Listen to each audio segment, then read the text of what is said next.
diz a Bíblia assim, ó: não abandoneis, portanto, a vossa confiança. Ela tem grande galardão. Com efeito, tendes necessidade de perseverança, para que, havendo feito a vontade de Deus, alcanceis a promessa. Ao 36, eu queria ler de novo para você gravar no seu coração. Com efeito, tendes necessidade de perseverança, para que, havendo feito a vontade de Deus, alcanceis a promessa. Vamos começar do fim, da última palavra que nós lemos. Como que eu alcanço a promessa de Deus? Porque ela está aqui. A promessa de Deus está ao alcance de todos nós. Mas para ela se cumprir na minha vida, para que Deus possa cumprir com o que prometeu na minha vida, Ele exige, Ele requer, primeiro da nossa parte, perseverança. Sem perseverança, ou sem perseverar, pessoal, primeiro a pessoa não se liberta. Porque Satanás não quer largar a vida da pessoa assim tão fácil. O primeiro passo, quando chegamos na igreja, é a nossa libertação. E eu acredito ser um dos momentos mais difíceis na vida da pessoa. Ela se libertar. Ela chega na igreja, ela tem um encontro com Deus, ela conhece a palavra de Deus, ela entendeu o que Deus quer fazer na vida dela. Aqui, ela já sabe o que Deus quer para a vida dela. Mas aqui, no sentimento, o mal trabalha constantemente para que ela não se liberte. E aí exige perseverança. Essa libertação exige perseverança, porque vão ter momentos que você vai olhar para si e vai perceber que muitas coisas na sua vida, que já era para ter mudado, que já era para ter sido diferente, já se passaram alguns meses, há casos que levam-se anos para que a pessoa se liberte de uma vez por todas. Depende de quem? De cada um. O tempo da libertação não tem nada a ver com o pastor, não tem nada a ver com o familiar, nem com Deus, mas com a entrega da pessoa. Então grave isso, pessoal, no seu coração. Primeira coisa que precisa acontecer na vida daqueles que desejam ver as promessas de Deus se cumprindo, é esta pessoa se libertar de tudo o que não presta. Tirar de sobre si aquela carga negativa, mudar os seus pensamentos, mudar o seu coração, se libertar das dúvidas, se libertar de tudo que tem desagradado a Deus no seu dia a dia. E por isso que exige perseverança. A pessoa diz assim: poxa, mas quando eu estava lá fora no mundo, parecia que as coisas eram mais fáceis. Ou então, eu estou aqui na presença de Deus, para mim é tudo mais difícil, enquanto que para alguns que não vivem na presença de Deus, que vivem de qualquer jeito, parece que as coisas são mais fáceis. Exatamente isso. Satanás não está preocupado com quem já é dele. Ele está preocupado com aqueles que ele já perdeu ou está prestes a perder. E aí que você tem que se alegrar por causa das lutas. Por isso que o apóstolo Paulo disse: alegremo-nos também nas tribulações. Porque o homem de Deus, a mulher de Deus, que está vivendo a fé, que está obedecendo a palavra de Deus, e está passando por lutas, por tribulações, ele deve se alegrar, porque isso significa dizer que as trevas não estão se agradando dele, não estão se agradando das suas atitudes. Quem que você quer que se entristeça com as suas atitudes? Deus ou Satanás? Então ele entristecido com você, ele furioso com você, ele vai criar situações para você desistir, para você desanimar. Ele vai usar pessoas próximas de você. Grava isso. Ele vai usar sempre o sentimento. Deus trabalha aqui com a fé, com a inteligência. Romanos 12, nós falávamos que dia? Quarta-feira. Apresenteis a Deus o vosso culto racional. Por que culto racional? É quando você se apresenta com Deus, ou para Deus, diante de Deus, com a sua fé inteligente. Eu estou aqui não porque o meu coração queira, ou a minha vontade queira, mas Deus, eu estou aqui porque eu preciso da tua presença. Eu estou aqui porque eu sei que o Senhor me ouve, eu sei que o Senhor me atende. A minha fé inteligente me faz entender que Ele ouve a minha oração, independentemente se eu estiver sentindo ou não sentindo alguma coisa. Então essa perseverança, pessoal, que o Espírito Santo fala, ela é necessária. Por isso que ele diz, tendes necessidade de perseverança. Não é uma opção, não é uma escolha, é uma necessidade. Para que a promessa de Deus comece a se cumprir na sua vida, você tem que ser um homem perseverante. Se não foi agora, se não aconteceu nesse momento, se não foi do jeito que você imaginava, se não está sendo como você quer que seja, tem problema não, persevera. A palavra do dia, o mandamento do dia, a ordem do dia é essa: sejamos perseverantes. Porque nenhuma pessoa nesse mundo aí fora vence sem perseverar. Imagina no mundo espiritual. Uma pessoa não se liberta dos seus maus costumes. Ela não se liberta do seu jeito de ser, de pensar que está tudo errado, se ela não for perseverante. Agora, mesmo que esteja liberto, você precisa continuar perseverando contra as trevas, contra o mal, contra as forças do mal, que lutam constantemente para fazer você desistir. Olha, deixa eu dizer uma coisa para você, meio estranha, mas vou dizer.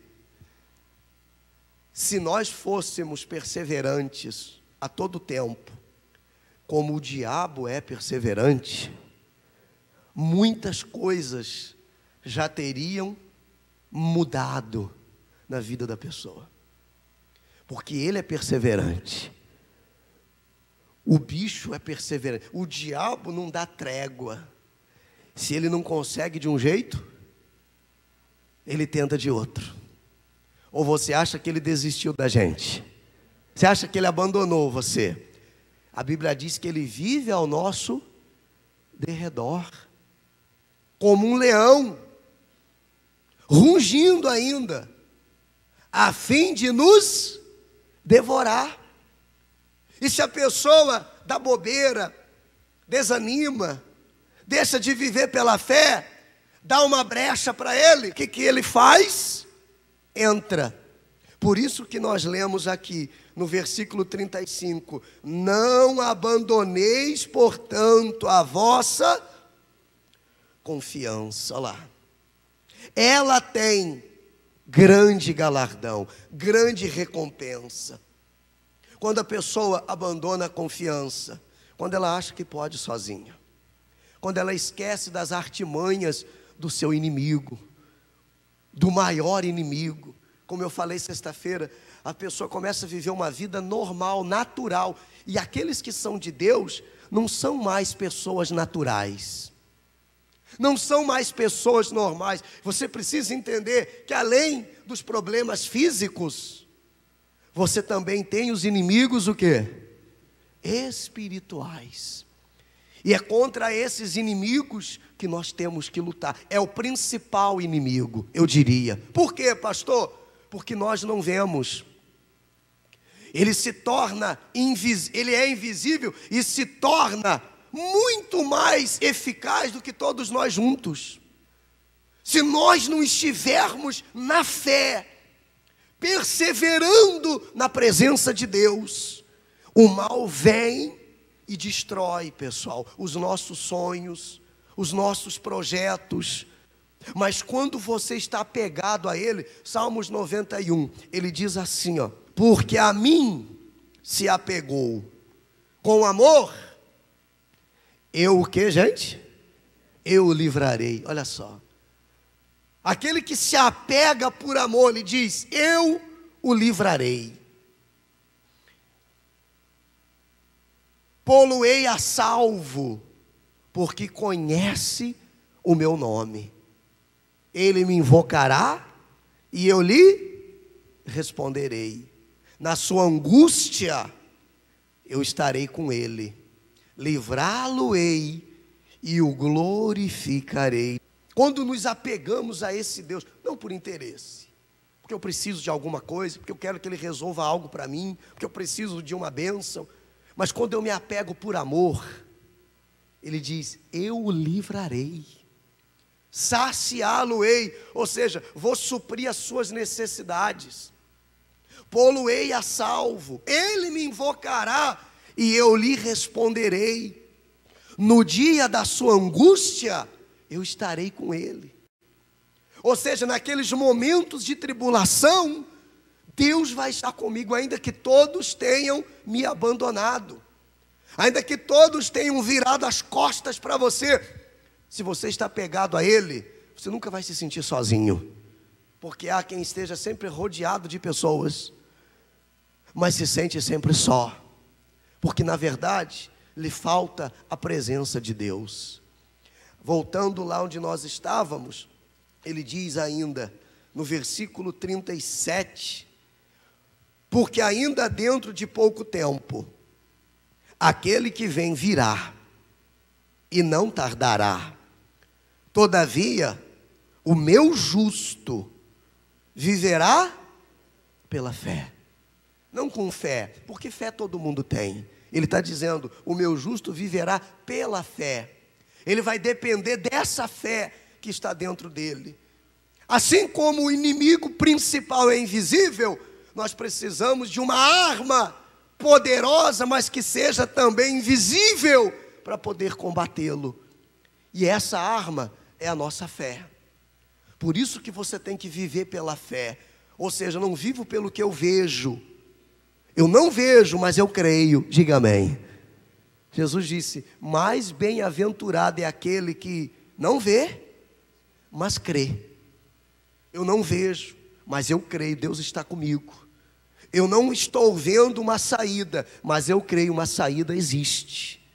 Eu não estou vendo a solução desse problema, mas eu creio que existe uma solução. Eu não estou vendo o meu sonho realizado, mas eu creio que ele vai se realizar. Isso é fé. E isso faz você perseverar. Porque se você vive só pelo que você vê, você desanima. Porque o que a gente vê? Problemas, pessoas desanimadas, pessoas confessando derrotas, ficando no meio do caminho, abandonando a fé, pessoas que não querem nada com Deus. Se a gente vive só por aquilo que a gente vê, a gente desanima também. Todos que desanimaram, todos que pararam no meio do caminho, eles fizeram isso porque eles deixaram de olhar para Jesus. Eles deixaram de andar pela fé e começaram a observar ao seu derredor. Lembra de Pedro? Quando Pedro estava andando sobre as águas, diz a Bíblia que ele desceu do barco e foi ter com Jesus andando sobre as águas. Enquanto ele olhava para Jesus, o sobrenatural acontecia. Quando ele tirou os olhos de Jesus e observou o tamanho das ondas que se armavam, observou a força do vento, a Bíblia diz que ele começou a afundar. E Jesus teve que pegá-lo pela mão, colocar ele dentro do barco de novo e dizer para ele: por que duvidaste? Homem de pequena fé, por que duvidou? Enquanto você tinha os seus olhos em mim, você estava andando sobre as águas. Enquanto você estiver vivendo pela fé, apegado a Deus, como nós lemos ali, Ele vai estar livrando você. Não desista, não desanime, persevere. Como eu falava antes, o primeiro passo é a libertação. Me libertei, agora essa casa está vazia. Agora o coração está vazio. Eu preciso fazer o quê? Enchê-lo da presença de Deus. Porque se o mal sai, ele sai da vida da pessoa. Quando nós oramos, ordenamos que ele vá embora, o mal sai. Mas se a casa ficar vazia, ele volta. E está escrito que ele volta 7 vezes pior. Vem ele mais 7 para a vida da pessoa. E o estado dela se torna pior do que o primeiro. Se com 1 ela estava sofrendo, imagina agora com 8. É por isso que nós vemos pessoas que vivem assim, altos e baixos, dentro da igreja. Ora está bem, está feliz, está contando testemunho. De repente está no fundo do poço novamente, desanimada, prostrada, rendida às trevas. Houve a libertação, graças a Deus. Então vamos encher a casa, encher a vida do Espírito Santo. O mal vai voltar, mas ele vai entrar, porque o lugar já está cheio, ocupado. Ele diz, versículo 39, nós temos que nos encaixar aqui, pessoal, nesse versículo aqui, versículo 39. Nós, porém, não somos dos que retrocedem para a perdição. Somos, entretanto, da fé, para a conservação do quê? Da nossa alma. Nós não somos dos que retrocedem. Quem retrocede, ele diz lá, retrocede para a perdição. Se só retrocedesse, desse um passo atrás, tudo bem. O problema é que quem retrocede, se perde. Porque ele diz, retrocede para a perdição. Ele diz, nós somos, entretanto, da fé, para a conservação da nossa alma.